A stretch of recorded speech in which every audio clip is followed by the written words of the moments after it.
ஏமனில் கொலை வழக்கு ஒன்றில் தண்டிக்கப்பட்டு சிறையில் இருக்கக்கூடிய கேரள செவிலியருக்கு 1 மாதத்திற்குள் தூக்கு தண்டனையை நிறைவேற்ற அந்நாட்டு அதிபர் உத்தரவிட்டிருப்பதாக வெளியாகி இருக்கக்கூடிய செய்தி ஒட்டுமொத்த இந்தியாவையே அதிர்ச்சிக்குள்ளாக்கி இருக்கிறது. ஏன் இவருக்கு மரண தண்டனை விதிக்கப்பட்டது? இந்த வழக்கின் பின்னணி என்ன? காப்பாற்ற எதுவும் வழி இருக்கிறதா என்பதை பற்றி நாம் தற்போது பார்க்க போகிறோம். செவிலியர் நிமிஷா பிரியாவினுடைய சொந்த ஊர் கேரள மாநிலம் பாலக்காடு. இவங்க 2008 ஏமன் நாட்டுக்கு போறாங்க. அங்கு செவிலியராக பணியாற்றுறாங்க. இவர்களுடைய குடும்பம் மிகவும் வறுமையான ஒரு குடும்பம். அதனால குடும்பத்தினுடைய பொருளாதாரத்தை உயர்த்துவதற்காக, வருமானம் ஈட்டுவதற்காக ஏமன் நாட்டுக்கு போய் அங்கு இருக்கக்கூடிய சில மருத்துவமனைகளில் செவிலியராக பணியாற்றுறாங்க. அதன் பிறகு திரும்ப கேரளாவுக்கு திரும்ப வரவங்க திருமணம் செய்து கொண்டு மீண்டும் ஏமன் நாட்டுக்கு செல்கிறார்கள். அங்கு ஏமன் நாட்டில் மீண்டும் சில மருத்துவமனைகளில் அவங்க வேலை செய்கிறாங்க. ஆனால் அங்கு கிடைக்கக்கூடிய அந்த வருமானம் என்பது போதவில்லை. இதனால் கணவர் மற்றும் அவருக்கு இருக்கக்கூடிய ஒரே ஒரு பெண் குழந்தை, இவங்க 2 பேர் மட்டுமே மீண்டும் கேரளாவுக்கு திரும்பிடுறாங்க. செவிலியர் நிமிஷா பிரியா தொடர்ந்து மருத்துவமனையிலேயே வேலை பார்க்குறாங்க.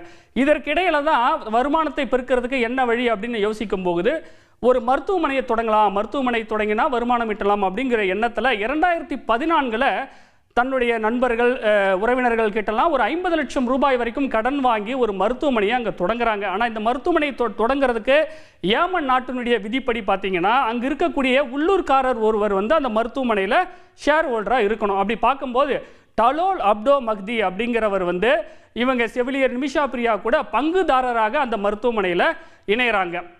அப்போ 2015 என்னாவது, மருத்துவமனை சுமார் ஓராண்டு காலம் நல்லாவே போகுது, ஓரளவுக்கு வருமானமும் கிடைக்குது. இப்படி வருமானம் கிடைத்து கொண்டிருக்கக்கூடிய நிலையில் தான் 2015 இருவருக்கும் இடையே சண்டை ஏற்பட்டு மனக்கசப்பு ஏற்படுகிறது. இந்த மனக்கசப்பு ஏற்பட்டதால் இந்த பங்குதாரர் விலகிக் கொள்கிறார். இது மட்டுமில்லாமல் செவிலியர் நிமிஷா பிரியாவை பலவாறான வகையிலும் துன்புறுத்தலுக்கு உள்ளாக்குகிறார். அதுக்கு ஒரு சின்ன உதாரணம் பார்த்தீங்கன்னா, செவிலியர் நிமிஷா பிரியாவுடைய பாஸ்போர்ட்டை இவர் பறித்து வச்சுக்கிறாரு.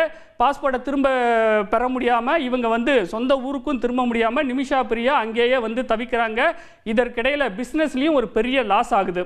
ஆக தொடர் மன உளைச்சலில் இருக்கிறாங்க. ஆனால் அவங்களால கேரளாவுக்கு திரும்பி வர முடியாத ஒரு நிலை இருக்குது. எப்படியாவது பாஸ்போர்ட்டை அவர்கிட்ட இருந்து வாங்கிடணும் அப்படின்னு தொடர்ந்து பல்வேறு முயற்சிகளை மேற்கொண்டாலும் அது பலன் தரலை. அதனால் 2017 அவரை நேரடியாக சந்திக்கும் போது அவருக்கு மயக்க மருந்து செலுத்தி அவர் சுயநினைவை இழக்க செய்து அவர்கிட்ட இருந்து பாஸ்போர்ட்டை மீட்கலாம் அப்படிங்கிற ஒரு எண்ணத்தில் மயக்க மருந்து செலுத்துகிறாங்க. மயக்க ஊசியின் மூலமாக மருந்து செலுத்தும் போது எதிர்பாராத விதமாக சுய நினைவை இழந்து அந்த ஏமன் நாட்டவர் மஹ்டி அப்படிங்கிறவர் உயிரிழந்துறாரு. அதனால் செவிலியர் நிமிஷா பிரியா மேலே கொலை வழக்கானது பதிவு செய்யப்பட்டு இந்த வழக்கில் அவருக்கு 2018 தூக்கு தண்டனையானது விதிக்கப்பட்டு விட்டது. 2023 உச்சநீதிமன்ற கவுன்சில், அந்நாட்டினுடைய உச்சநீதிமன்ற கவுன்சிலில் இவங்க மேல்முறையீடு செய்கிறாங்க. ஆனாலும் மேல்முறையீடு மனுவானது தள்ளுபடி செய்யப்பட்டு விட்டது. இதன் தொடர்ச்சியாக 2024 டிசம்பர் மாதம், அதாவது கடந்த மாதம் ஏமன் அதிபர் இந்த தூக்கு தண்டனையை, நிமிஷா பிரியாவுக்கான தூக்கு தண்டனையை 1 மாதத்துக்குள்ள நிறைவேற்றணும் அப்படின்னு ஒரு அதிரடியான ஒரு உத்தரவை பிறப்பித்திருக்கிறார். சரி, இப்போ இந்த நிமிஷா பிரியாவை காப்பாற்றுவதற்கு என்ன வழி அப்படின்னு பார்க்கும்போது ஒரே ஒரு வழி தான் இருக்குது. அதுக்கு ஆங்கிலத்தில் பிளட் மணி அப்படின்னு சொல்கிறாங்க. இந்த பிளட் மணி அப்படின்னா என்னன்னு பார்த்தீங்கன்னா, கொலை செய்யப்பட்டவர் இருக்கார் இல்லைங்களா, அந்த கொலை செய்யப்பட்டவருடைய குடும்பத்தை நேரில் சந்தித்து எந்த மாதிரியான ஒரு சூழ்நிலையில் இந்த கொலையை தான் செய்ய வேண்டியதாயிற்று அப்படிங்கிறத அவர்களிடம் விளக்கி அவர்கள் குடும்பத்தினரிடம் மன்னிப்பு பெற வேண்டும். மன்னிப்பு பெறுவதோடு மட்டுமில்லாமல் இந்த கொலைக்கு இழப்பீடாக ஒரு குறிப்பிட்ட தொகையை கொடுக்க வேண்டும். இதுதான் ஷரியத் சட்டம் சொல்லுது. அதனால் அந்த தொகையை கொடுத்து மன்னிப்பு பெறுவது ஒன்று மட்டுமே இந்த தூக்கு தண்டனையிலிருந்து தப்பிப்பதற்கு ஒரே வழியாக இருக்கின்றது அப்படின்னு சொல்லி அதற்கான முயற்சிகளை மேற்கொள்கிறாங்க. ஆனால் இந்த முயற்சியில் மிக பெரும் சறுக்கல்கள், மிக பெரும் தடங்கல்கள். காரணம் பார்த்தீங்கன்னா, பேச்சுவார்த்தை நடத்துவதற்காக ஒரு வழக்கறிஞரை நியமிக்கிறாங்க. இந்த வழக்கறிஞரே பார்த்தீங்கன்னா $20,000, அதாவது சுமார் 17 லட்சம் ரூபாயை கட்டணமாக கேட்டார். அதாவது இந்த 17 லட்சம் என்றது ஒட்டுமொத்தமாக இந்த வழக்குக்கான கட்டணம் இல்லை, முதல் தவணையாகவே 17 லட்சம் ரூபாய் கட்டணத்தை அவர் கேட்குறாரு. ஆனால் ஏற்கனவே சொன்ன மாதிரி நிமிஷா பிரியாவுடைய குடும்பம் வறுமையில் இருக்கக்கூடிய குடும்பம். சமூக ஆர்வலர்கள், அங்கு வசிக்கக்கூடிய இந்தியர்கள்லாம் ஒரு பெரிய அளவில் ஒரு கேம்பெயின் ஒன்று இது பண்ணுறாங்க, பிரச்சாரம் பண்ணுறாங்க, தண்டனையிலிருந்து நிமிஷா பிரியாவை காப்பாற்றணும் அப்படின்னு. அதன் மூலமாக கூட ஃபண்ட் ரைசிங் பண்ணுறாங்க. இருந்தாலும் கூட முதல் தவணையே 17 லட்சம் அப்படிங்கிறது ஒரு பெரிய அமௌண்ட்டாக இருக்குது. அதனால் பேச்சுவார்த்தையானது நின்று போய்விட்டது.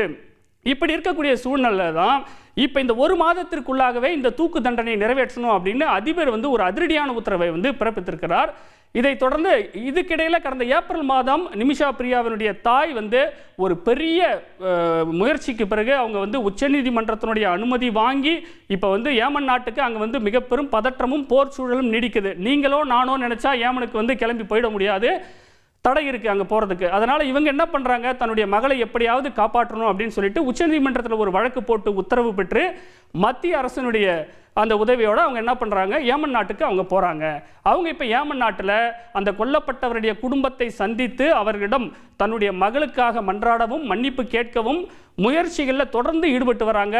இருந்தாலும் கூட இதில் குறிப்பிடத்தக்க முன்னேற்றமானது இதுவரையில் ஏற்படவில்லை. அதனால் 30 நாட்களுக்குள் அதிபர் ஏற்கனவே உத்தரவிட்ட மாதிரி 30 நாட்களுக்குள் தண்டனை நிறைவேற்றப்பட்டு விடுமா அல்லது தண்டனையிலிருந்து காப்பாற்றப்படுவாரா என்பது ஒரு மிகப்பெரிய கேள்விக்குறியாக இருக்கிறது. மத்திய அரசு, அதாவது வெளியுறவு அமைச்சகம் மூலமாக அங்கு இருக்கக்கூடிய அந்த கொலை செய்யப்பட்டவருடைய குடும்பத்தை சந்திப்பதற்காக தொடர்பு கொள்ளப்பட்டு பல்வேறு முயற்சிகளானது எடுக்கப்பட்டு வருகிறது, குறிப்பிடத்தக்கது. செய்திகளை உடனுக்குடன் தெரிந்து கொள்ள உடனே சப்ஸ்கிரைப் பண்ணுங்க.